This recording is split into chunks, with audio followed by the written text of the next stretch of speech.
Hi guys, Will Terry here again with another video, and today I'm going to talk about submitting and sizing your art for children's picture books.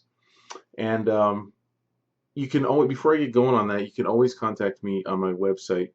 I should have a link for it right down here at willterry.blogspot.com. Also, svslearn.com is our teaching site, and we should be getting a new website pretty soon. Anyway, I get a lot of emails um, asking this question in various forms. How do I submit to publishers? What size do I make my artwork? What format do I put it in? And often the emails aren't very specific in what market they're going after, how they want to be published, in what medium they want to be published in. So I'm going to try to put it all into this video, and hopefully I cover enough.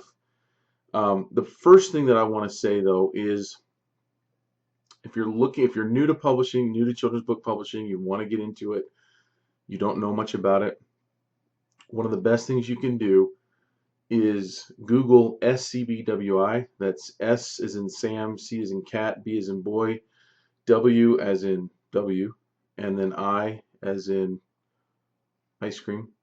I wonder what I'm thinking about. Um, The SCBWI is the Society of Children's Book Writers and Illustrators. It is the largest organization for children's book authors and illustrators. It's put on by an organization that is, I believe, non-for-profit and or not-for-profit, and it's a great liaison between the authors and illustrators and the traditional publishing world. If you want to know a lot about self-publishing, you're not going to find it in that organization. If you want to know a lot about digital publishing, you're probably not going to find out too much, but they are starting to talk about digital publishing as well.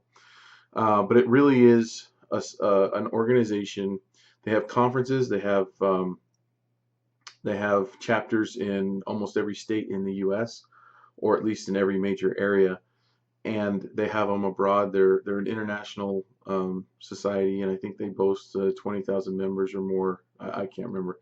To join it, just Google it for your area, and I would get in touch with that group and start attending their conferences. They usually have events happening a couple of times a year. Then there's a national one in New York and a national one, and a national one in LA.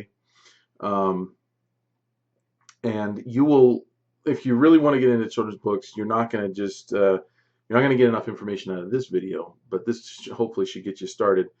And the first thing is, if you've never heard of SCBWI before, then this is probably worth it, because that's the organization that you want to be in touch with. Okay, so um, let's talk about first traditional publishers. Okay, so if you want to submit to a traditional publisher and you're wondering what size to make your art, first understand that if a traditional publisher buys your story, I'm assuming you're writing your story and illustrating it, or you're just wanting to send in illustrations to be considered to be paired up with another author with an author's manuscript. Don't worry about the size, as long as you keep your artwork in a proportion that's close to 8.5 by 11, somewhere in that range. Most picture books are proportional to approximately 8 by 10, 8.5 by 8.5 by 11, 8.5 by 10, something like that. A little bit larger, sometimes a little bit smaller. Every now and then they publish square books, but those are very rare compared to the horizontal and vertical books that in the proportion that I just mentioned. But the publisher will make the decision. If they publish your book, they're going to choose the size of your book. You probably won't have a say in that. So it really doesn't make any sense to fret over getting the size exactly right when you're preparing your book dummy. Now, hopefully you know what a book dummy is. If you don't, a book dummy is basically a mock-up book. It's a book to show an editor what you're thinking. They do not want to see a finished book. They don't want you to finish all the artwork. They don't want you to prepare all the artwork and say, okay, here it's all done and here's the story and now you just print it up. They don't want that. They have professional editors, they have art directors that have been doing this for many, many years, and the science of bookmaking is something that you probably don't know a whole lot about. So you need to leave it up to the professionals to take care of. What they are expecting from you is that you're good at what you do, which is make artwork. They will take it from there and they will make it into a book. So the thing that you need to do though is make a book dummy, and that basically means that you're going to and you can do this in a lot of different ways.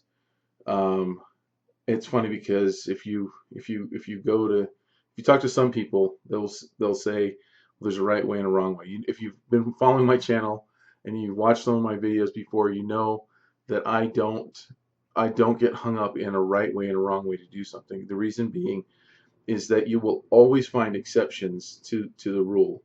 In art, there are rarely any hard, fast rules.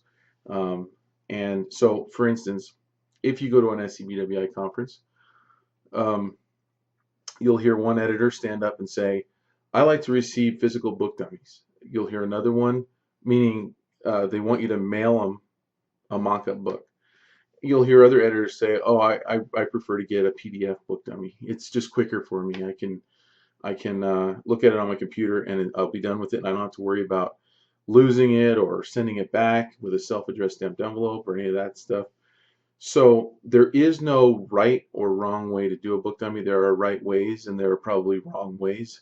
One way that would be wrong to do it would be to send in something that's sloppy, something that doesn't show your best work. A right way to do it is the opposite of that. Is sending in something that's beautiful, that shows you took the time and craftsmanship to put it together.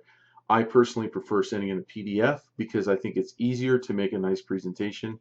It's just a lot quicker. It saves me a lot of time. Time's money. So that's how I do it. So anyway, yeah, you want to send in a book dummy with your sketches and maybe one or two finished art pieces the way that you would finish them. That gives the art director the idea that, okay, they can tell they have a vision and an imagination. They can look at your sketches, they can look at a finished piece or two, and they can say, okay, I know what this artist is thinking, and I have a fairly good understanding and idea looking at their work that they'll be able to either handle this or they won't be able to handle it. It's the kind of artwork that I like, and I get it from the sketches. You want your sketches to be pretty, I would say pretty well finished, not polished, but you want to be able to communicate the idea, and you don't want something that's really scratchy and really unfinished and poorly designed. So I know that some people go to great lengths to make beautiful, beautiful book dummies, and they'll spend weeks making them. Other people might spend a few hours making it and wonder why their book never gets published. Well, it's probably because you spent a few hours while other people are spending weeks or even a month making a book dummy, maybe longer than that. It's a competitive world in traditional publishing. So the bottom line is make your book dummy, and you can even make it, I should have gotten one here, but it's on the other side of the room and I'm not going to get up and get it. They don't have to be full size. I've made them tiny little book dummies so you can just get an idea if you flip through it and see. But again, I said that now I'm making them in PDF format because it's just easier, and it's a more polished, for me, it's a more polished presentation. Okay, so for self-publishers though, I would say ask the printer that you plan on using. The reason for that is not all paper comes in one size, and paper comes in big, huge sheets that the printers use. And when they cut a book out of it, when they cut the paper down to make a book, there are some sizes that will actually be more efficient use of paper than others. And so you may have a size in mind, and you may say, well, I'm going to make my book this size, and you make it that size, and you take it to the printer, and the printer might say, oh, if you had been a half an inch smaller, we could have saved you $1,000, but because it's a half an inch bigger, we're going to waste a ton of paper, so we have to charge you for that. So I would ask your printer and say, I'm looking to get the best price on X number of books, and talk to them. They're experts at what they do, and they'll tell you what size to make it. They'll have different sizes that you can work, but they'll also give you a quote, and you can make decisions based on that. I also get the question all the time on what size do I make my ebook or my story app, and how should I prepare my artwork for that? How do I get it to be the right size? Well, I think everybody is looking for this magic answer because it's very confusing when you start to look at Nooks and Kindles and iPads and Galaxy, I don't know, all the Android tablets, and phones, and all sorts of devices, even computers. You realize that every screen is like a different size. I think people think that I'm going to be able to answer this question, and I can't. There's no possible way to make your artwork perfect for every device. I have my iPad here somewhere. So this is the outside of the iPad right here, but you can see this is a Galaxy phone that I have, a crappy one. Everything's backwards in the screen, so I can't. Anyway, the proportions are different. This phone is a little bit longer, especially when you turn it on and the screen turns on. It's wider. When I made Gary's Place, we had to make a decision. We had to say, basically, uh, there's some options that you can do. You can letterbox, which means you put black on the ends if you want to keep everything the same proportion. And that's an option that you can do on different devices. So in other words, the image will fit flush on one device, but then because another one is a different proportion, there will be extra space, and you can choose to put. Most people choose to put black at the end. Other people choose to stretch the image to fit. That's what we did with Gary's Place. I hate both options. I think they both look crappy. There is no good way to do it. It's impossible to do unless you are a good enough designer, or you're willing to spend the time to actually make your artwork bigger on the borders than it needs to be on all devices, so that you can crop out of it accordingly and actually make a different book for each device, which would take a ton of time, but it would actually look really good. But it would cost, if you're paying a developer to develop it for you, it's going to cost you a lot of money, because you're going to pay that person to use different images for each device instead of exporting to each individual device. So for instance, we're using Quick, which is a Photoshop plugin that exports to both iPad and Android. And so we make one file, we make the book once, the story app, and then we export it to both devices. Much more efficient use of time than going in and taking artwork and cropping it a different way for that device. In the end, people are typically pay more for iPad story apps anyway, and so so far I think it's a better bang for the buck to develop for the iPad. But some people want to develop for Kindle. One of my problems with developing for Kindle and for Nook is that those devices are meant to be held vertically. So if this were a Kindle, it's meant to replace a novel. It was never meant for a landscape kind of a orientation. So everything on it, all the buttons, all the navigation, everything is straight up and down. But typically a picture book is more of a horizontal thing. You have pages, and you think of it more like this. And so my advice is, if you're going to make an ebook, this is what I did with a couple of mine, with Pollywog the Frog and Ticklebugs. I made them so they work vertically. So you actually swipe vertically, and you just hold it like that device was meant to be held. It's a messy world in the digital landscape, and I think everything looks best on iPad, so that's what I develop for. I'm putting everything towards iPad and saying, well, we can put it on other devices, and you can get our apps on Nooks and Kindles and Android phones and everything. It's just not going to look as nice as it does on the iPad. But I'd rather have it look the nicest on the iPad, because the iPad's the nicest looking device in my opinion. So As far as attacking this, I hope I answered as many things as I could to help you. Um, just know that editors in the publishing world are going to have the final say, and make sure you check yourself into SCBWI if you don't know about that. I mean, one more last plug for those guys is if you want to be. Let me just say it like this: people who attend SCBWI get published a lot more than people who don't.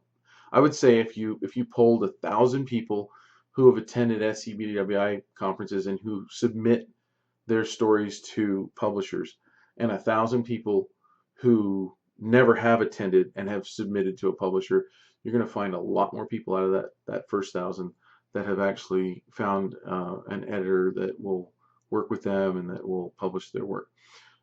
One last thing is that right now most of the major publishers aren't accepting unsolicited manuscripts. So one last thing to kind of talk about is that means that if you send them something, um, they will either throw it away if you didn't send them a self-addressed stamped envelope, or they'll just send it back and it'll say we didn't read it. We're not accepting unsolicited manuscripts, meaning if they're not asking for it, they're not even going to read it. And that's simply because they have so many people submitting stuff that they just don't have the time to get through it.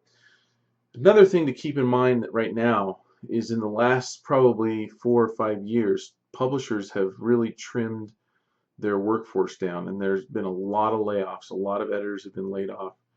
I've talked before about reps in the art world, reps that rep artists' work and take artists' work and try to sell it and try to get them jobs.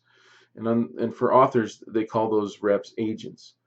And agents will read manuscripts and they'll represent authors and illustrators and authors who illustrate.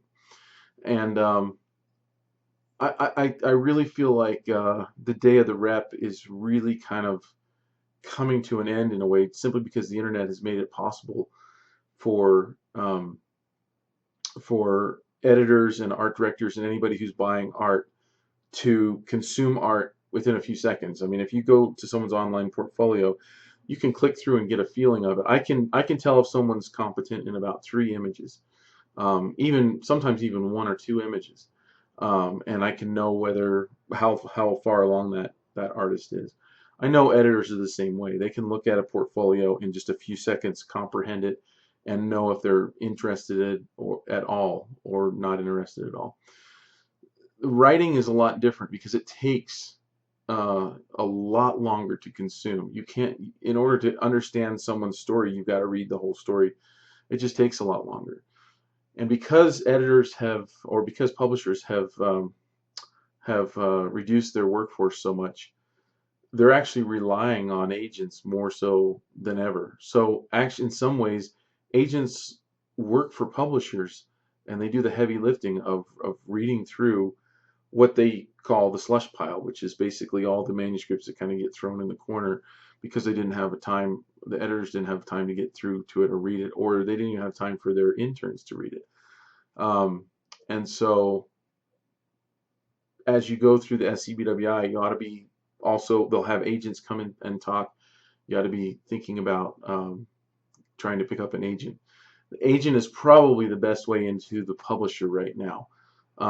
It's really unavoidable, and but agents are great to work with because they give you good advice. I mean, they're definitely not going to work with you if they don't think they can make money from you. So if they take you on as a client, that's a vote of confidence. That means that they think they're going to be able to spend some time on you and actually be able to sell some of your work. So I would definitely find out if you are thinking about getting an agent, if you're approached by an agent, if you solicit an agent to represent you, that you talk to their talent pool and find out how things are going. I've done a video in the past about reps and some nightmare stories and things that can happen where people don't get paid because the agent isn't doing that well or the agent is acting unscrupulously. I wouldn't say it's the norm by any means, but it does happen, and so it's good to always be careful. One thing that happens if you're solicited by an agent or a rep it's an ego stroke, and it's very hard to turn that down because this is the thing that you've been after. This is the thing that you've been wanting. I got approached by an agency uh, last week or the week before, and it was I'm unagented right now, intentionally and by choice. But this one had 5 red flags, 5 big major red flags, and maybe I'll do a video and go over those because there were some good ones. One was they didn't even call me by name on the follow-up email. When I emailed them back, they put Charles in the headline. To Hey Charles, how's it going? So I was like, well, you don't even you maybe you're shotgunning this out there to a million people. Anyway, maybe they'll save that for another video. But anyway, hope that this helps with understanding how to submit. And I love to make these videos because I get to send them out to people when they ask me in the future. And so um, anyway, I hope that this helps. And you can always drop by my blog and see what I'm up to. Getting ready to release Gary's Worms, our second story app in our Gary apps series, and so excited to be able to put that one out there. I'll see you on my next video. Thanks a lot.